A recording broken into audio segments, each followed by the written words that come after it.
भगवान का जब मोहिनी अवतार हुआ तो मोहिनी अवतार के उस स्वरूप के सौंदर्य पर 33 कोटि देवता न्योछावर हो गए। सबके मन में यह भाव आया, ये जो भी प्रकट हुई हैं ये किसी भी प्रकार से हमको हमारी गृहिणी के रूप में प्राप्त हो जाएं। इतने सुंदर ठाकुर जी बनकर के आए। चंद्रमा भी पीछे पीछे चल रहे हैं, शंकर जी भी पीछे पीछे चल रहे हैं, ब्रह्मा जी भी पीछे पीछे दौड़ रहे हैं, वरुण आदि आदि जितने भी देव हैं सब मोहिनी पर ऐसे लट्टू हुए कि एक बार हमको देख बर ले, एक बार केवल हम पर दृष्टिपात कर दे, उसी मात्र से हमारा कल्याण हो जाना है। ऐसा ठाकुर जी का स्वरूप। परंतु उन 33 कोटि देवताओं में एक देव ऐसे हैं जिनका मोहिनी के प्रति ऐसा कोई दुर्भाव नहीं था, और वो देव थे सूर्य।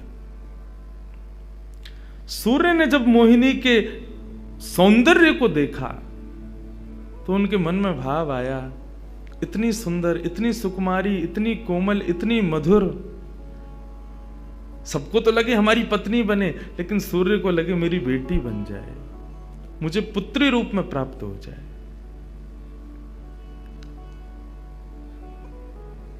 जब सूर्य के हृदय में यह भावना उत्पन्न हुई तो मोहिनी ने कटाक्ष नेत्रों से सूर्य की ओर देखा, बाकी किसी को देख ही नहीं रही है, और देख करके केवल ठाकुर जी ने उनको इशारा किया, बोले तो आपकी ऐसी इच्छा है? सूर्य बोले जी भगवान, मेरी बहुत अभिलाषा है कि आप पुत्री रूप में मेरे यहां पधारो। ठाकुर जी बोले इतना साधारण नहीं है हमको प्राप्त करना, पुत्र रूप में प्राप्त करना फिर भी साधारण होगा, लेकिन पुत्री भाव में ये तो असाधारण है, इसके लिए आपको तप करना पड़ेगा। सूर्य बोले मैं आज से ही तप करूंगा, लेकिन आप वचन दो मेरे यहां पधारोगे और इसी रूप में पधारोगे। मोहिनी ने कहा यदि मैं तुम्हारे भजन से प्रसन्न हुई, यदि तुम्हारी भक्ति में, तुम्हारे प्रेम में प्रबलता हुई, मोहिनी 33 कोटि देवताओं को मोहित करती है, लेकिन तुम्हारे भजन के प्रभाव से मैं जब तुम्हारे यहां अवतरित होंगी तो मोहिनी को भी मोहित करने वाला रूप धारण करके आऊंगी। मोहिनी जिसने तीनों लोकों को अपने रूप पर न्योछावर कर दिया, वो मोहिनी भी जिस रूप को देख करके मोहित हो जाए, वो रूप आएगा आपके यहां पर। वही सूर्य वृषभानु जी के रूप में प्रकट हुए हैं, और जब वृषभानु जी के रूप में प्रकट हुए, उससे पहले एक राजा के रूप में भी आए थे, तब भी इन्होंने तपस्या की थी, लेकिन ठाकुर जी नहीं पधारे। जब वृषभानु के रूप में प्रकट हुए तो इन्होंने ठाकुर जी का यजन करना बंद कर दिया, ब्रह्मा जी का यजन प्रारंभ किया, ब्रह्मा जी से प्रार्थना की। ब्रह्मा जी प्रकट हुए, बोले क्या वरदान चाहिए? बोले वरदान आपसे नहीं चाहिए, वरदान हमको किसी ने कहा था कि वे हमारे यहाँ पुत्री रूप धारण करके आएंगे, मुझे लग रहा है वो कहीं भूल नहीं गए हो, इसलिए ब्रह्मा जी आप बहुत करीब हो ठाकुर जी के, आप उनको जाकर के संकेत करो कि कोई आश में बैठा उनकी में। जब से मोहिनी स्वरूप देखा तब से हम पागल हुए फिर रहे हैं, 33 कोटि देवताओं के मन में यही आता है कब प्रकट होंगी दोबारा। कृपा करो, आप प्रार्थना करो कि वो पधारें। ब्रह्मा जी बोले आपके भजन में इतनी सामर्थ्य है कि ठाकुर जी मना नहीं कर सकते। बोले तो फिर मुझे विश्वास के लिए कुछ तो कह करके जाओ। ब्रह्मा जी बोले मेरी जिम्मेवारी बन जाए, इसलिए चलो इस पर्वत के रूप में मैं विराज जाता हूं। और बरसाना पर्वत के रूप में श्री ब्रह्मा जी विराज गए। ठाकुर जी आएंगे, मैं जिम्मेवारी लेता हूं, इसलिए मैं ही पर्वत बन के बैठा हूं। ब्रह्मा जी ने जाकर के प्रार्थना की। ठाकुर जी बोले मैं तो सच में ही भूल गया था कि मुझे जाना है। बोले भगवान वो बहुत प्रतीक्षा कर रहे हैं आपकी। वृषभानु जी का भजन कैसा बताया। वृषभानु जी की एक ही इच्छा है कि मेरे पास जो पुत्री रूप ठाकुर जी का आवे,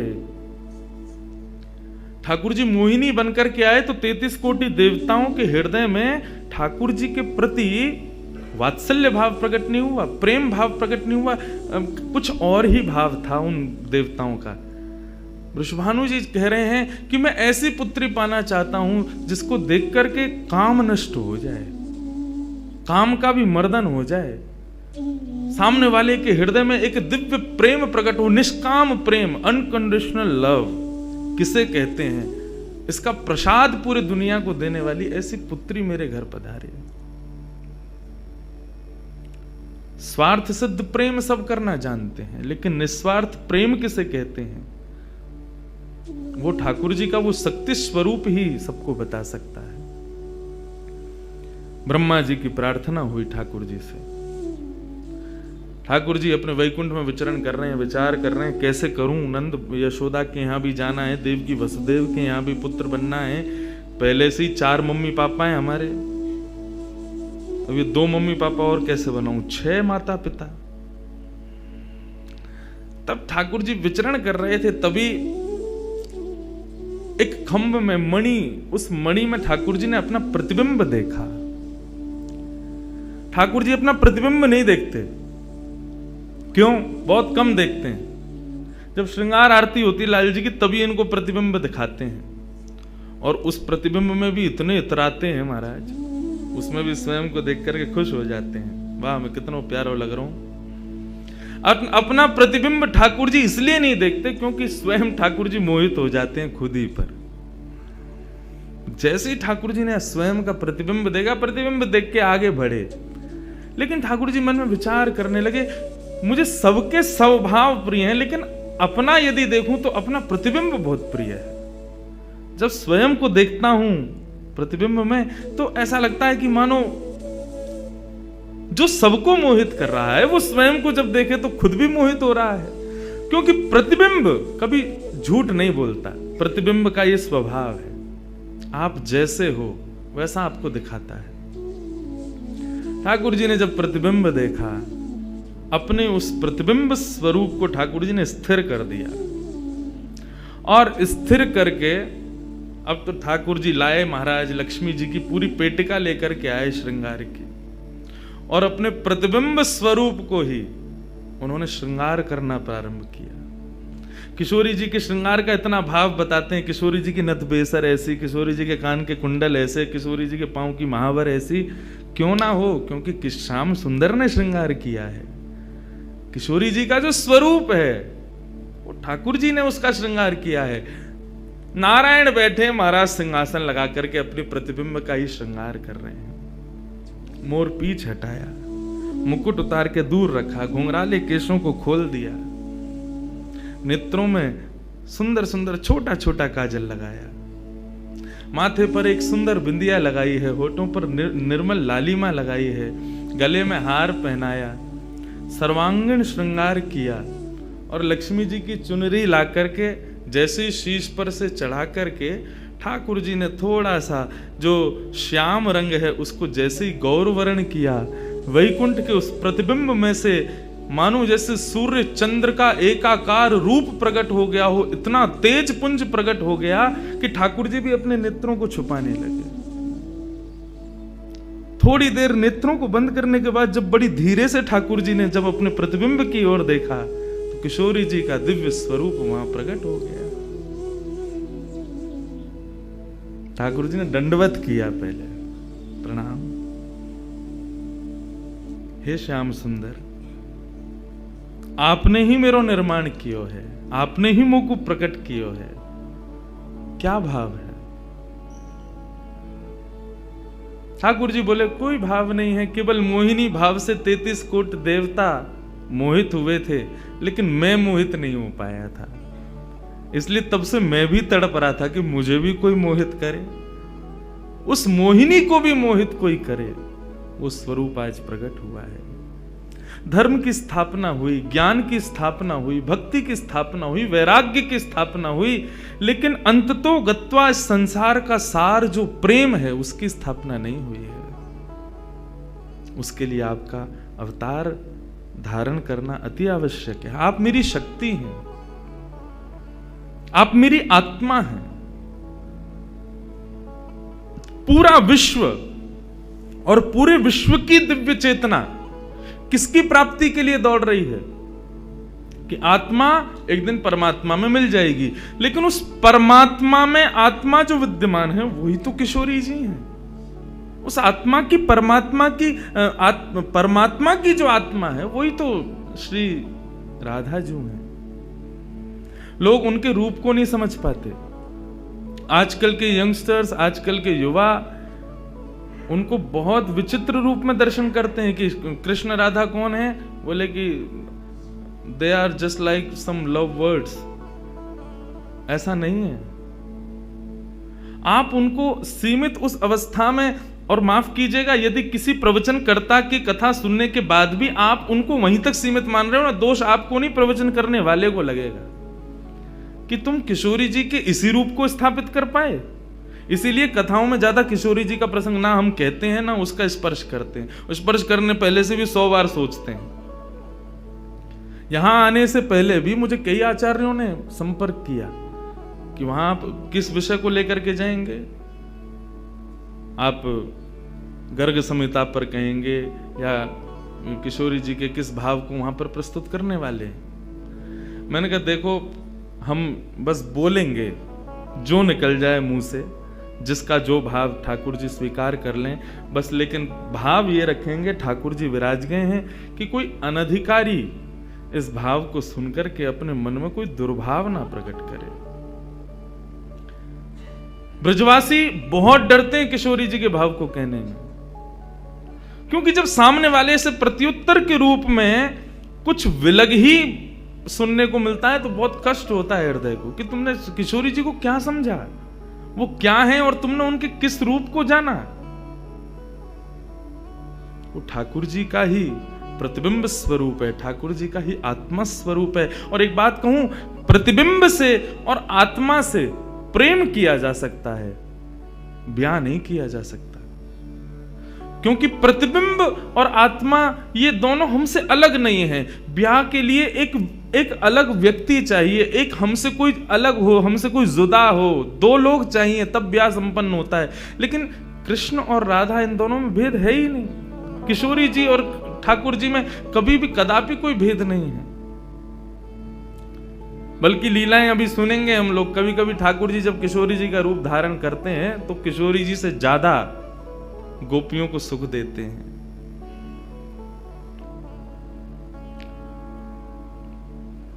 ऐसा भाव किशोरी जी से प्रार्थना की ठाकुर जी ने कि आप पधारो और प्रेम की स्थापना के लिए आप भूमंडल पर सूर्य के ही अवतार वृषभानु जी के यहां पर आप अवतरित हो। तब किशोरी जी ठाकुर जी की बात मान करके और वृषभानु और कीर्ति के यहां पर अवतरित होती हैं। किशोरी जी का जब अवतार हुआ, जब अवतरण हुआ, कब हुआ? सुबह के 4:40 पर। ठाकुर जी के जितने भी अवतार हुए या तो दिन में 12 बजे हुए या रात में 12 बजे हुए, लेकिन किशोरी जी का अवतरण भोर में ब्रह्म मुहूर्त में सुबह 4:40 पर हुआ। क्यों?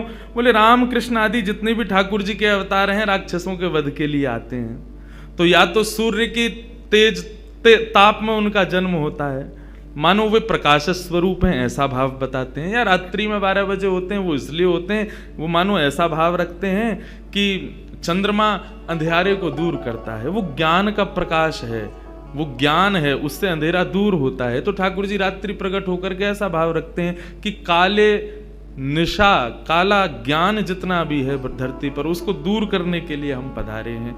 लेकिन किशोरी जी का जो अवतरण है वो 4:40 ब्रह्म मुहूर्त में होता है, उसका क्या भाव है? बोले 4:40 ब्रह्म मुहूर्त के बाद सूर्य प्रकट होना प्रारंभ होते हैं। मतलब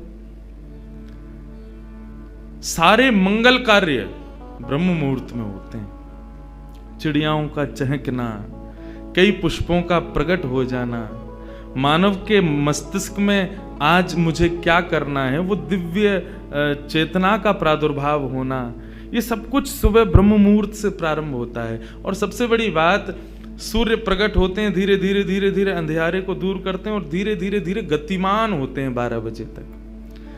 तो किशोरी जी का प्रादुर्भाव ब्रह्म मुहूर्त में हुआ, इसका ऐसा भाव बताते हैं कि मानो वो प्रेम जिस प्रकार प्रादुर्भाव से लेकर के और आगे के गंतव्य तक नित्य प्रति बढ़ता रहे, उसका वर्धन हो, वर्धन करने के भाव से किशोरी जी ब्रह्म मुहूर्त में पधारी। क्योंकि वर्धन होना ही एक नवीन दिन का ब्रह्म मुहूर्त से प्रारंभ होता है। ऐसे ही प्रेम का वर्धन, भक्ति का वर्धन, भाव का वर्धन, उन सब का वर्धन करने का प्रतीक है किशोरी जी, इसलिए ब्रह्म मुहूर्त में जन्मी है। किशोरी जी का प्रादुर्भाव हुआ, पूरे बरसाना में आनंद उत्सव मनाया गया, सब नाच रहे हैं, गा रहे हैं, आनंद मना रहे हैं। नंद बाबा भी आए, यशोदा जी भी आई हैं, उन्होंने भी आकर के वृषभानु जी को बधाई दी है। सब कुछ हुआ, लेकिन किशोरी जी के प्रादुर्भाव में एक वैचित्र था। क्या?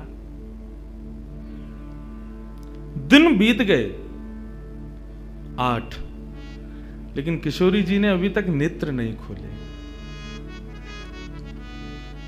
अभी तक किशोरी जी केवल एक छोटी सी बालिका हैं, एक सुकुमारी हैं, परंतु अभी तक किसी को भी किशोरी जी के नेत्रों का दर्शन नहीं हुआ। अभी तक किशोरी जी के नेत्र नहीं खुले हैं। इस बात से कभी कभी चिंतित हो जाते हैं वृषभानु जी और कीर्ति कि हमारी लाली है तो गई है, लेकिन पता ना क्यों अपने नेत्रन को नहीं खोल रही है। कभी कोई संत आ जाए, कोई वैष्णव आ जाए, कोई ब्राह्मण आ जाए, तो उनसे निवेदन करते हैं कि हमारी लाली नेत्र नहीं खोल रही।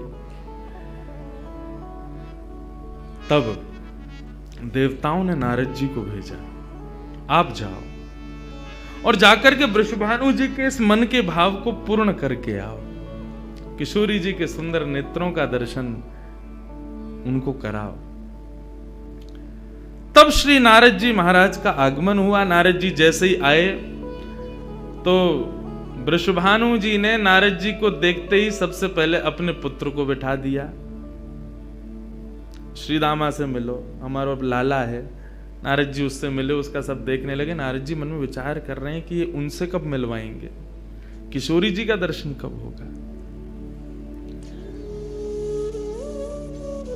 2-3 दिन तक नारद जी विचरण करते रहे बरसाने में। वृषभानु जी का मन तो होता है कि मैं इनसे कुछ कहूं, कुछ पूछूं, थोड़ा किशोरी जी के बारे में, अपनी लाली के बारे में न कुछ जानूं, लेकिन अभी वो भाव प्रकट नहीं हो रहा है। तब एक दिन एक छोटी सी बरसाने की लाली को जब नारद जी महाराज खिला रहे थे और उससे प्रेम चर्चा कर रहे थे, ये दृश्य जब वृषभानु जी ने देखा, उन्होंने तुरंत नारद जी के चरण पकड़े और कहा, हे भगवान, हमारी एक लाली भई है, बहुत सुंदर है, सुकुमारी है, नन्ही सी है, अभी वाकु देख करके स्पर्श करवे में डर लगे कि कहीं हमारे स्पर्श से कोई कष्ट ना है जाए, या हमारे हम सबन को दर्शन भी ना करा में। लेकिन महात्मन आपसे पूछना चाह मैं, हमारी लाली नेत्र नहीं खोल रही है, कहाँ भाव है? नारद जी तो तुरंत बोले, अरे तो तुमने इतने दिन से क्यों नहीं बताया? वो तो पहले से ही बैठे थे तैयार कि ये जल्दी बोले तो मैं जाऊं, जाकर के दर्शन करूं। बोले संकोच है रहे हो? बोले संकोच मत करो, अभी लेके चलो। कहां है तुम्हारी लाली, मुंह को बताओ। नारद जी महाराज जा रहे हैं वृषभानु भवन में। एक बेड़ी पार की, दूसरी बेड़ी पार की, तीसरी बेड़ी पार की। जैसे ही भीतर पहुंचे हैं, सुंदर सुगंधी भीतर से प्रकट हो रही है। सामने स्वर्ण जटित एक पालना है, और जैसे उस पालने में जाकर के नारद जी ने दर्शन किया, कमल कली को वृषभानु की लली को रंग, कैसा रंग है? बोले जैसे कमल की कली हो मैं ना, ऐसी श्री वृषभानु नंदिनी है। नारद जी ने जैसे ही उनको दर्शन किए हुए आनंदित है गए, आनंदित है करके प्रणाम करने लगे। वृषभानु जी बोले, हमारी लाली नेत्र नाए खोल रही है, आप कृपा करो ना। नारद जी बोले, एक मंत्र पढ़ना पड़ेगा, कुछ करना पड़ेगा, तंत्र मंत्र करना पड़ेगा, तब आपकी लाली बोलेगी। वृषभानु जी बोले, देख लो, ले संभल के करियो, हमारी लाली बहुत कोमल है, वो ना स्पर्श नहीं करेंगे, दूर बैठ के करेंगे। वृषभानु जी बोले, तो करो। बोले आपको पहले बाहर जानो पड़े, वो एकांत में करेंगे। कीर्ति वृषभानु जी को देखें, बोले लाली को अकेला तो ना छोड़ेंगे? बोले नहीं बाबा, विश्वास पात्र हम कर सके। वृषभानु जी और कीर्ति दोनों जैसे ही बाहर पधारे, नारद जी ने गेट बंद कियो, तुरंत चरणन में प्रणाम कियो और प्रणाम करके सीधे सन्मुख बैठे हैं। हे कृष्ण मनोहारिणी जय वृंदावन प्रिया, जय भ्रू मंगल ललिता, जय वेणु नवाकुल, जय कृष्ण मनोहारिणी जय वृंदावन प्रिया, जय भ्रू मंगल ललिता, जय वेणु नवाकुल।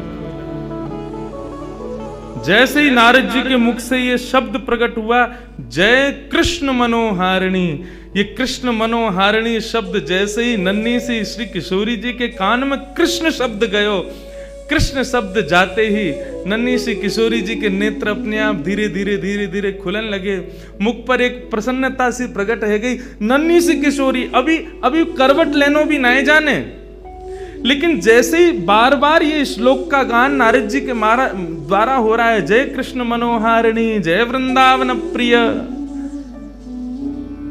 इसको सुनकर के किशोरी जी जो अभी करवट लेनो भी ना जाने, वो अपने पालना को पकड़ करके अपने पालना से उछक करके वहीं से झांक करके श्री नारद जी को देख रही हैं। और नारद जी ने जैसे किशोरी जी के रूप को देखो है, सुंदर मृगनयनी किशोरी जी आज नारद जी को देख रही हैं। मुख में अभी दांत ना है, बिना दांतन के किशोरी जी के मुखमंडल की प्रसन्नता देख करके नारद जी आनंद विभोर हो गए।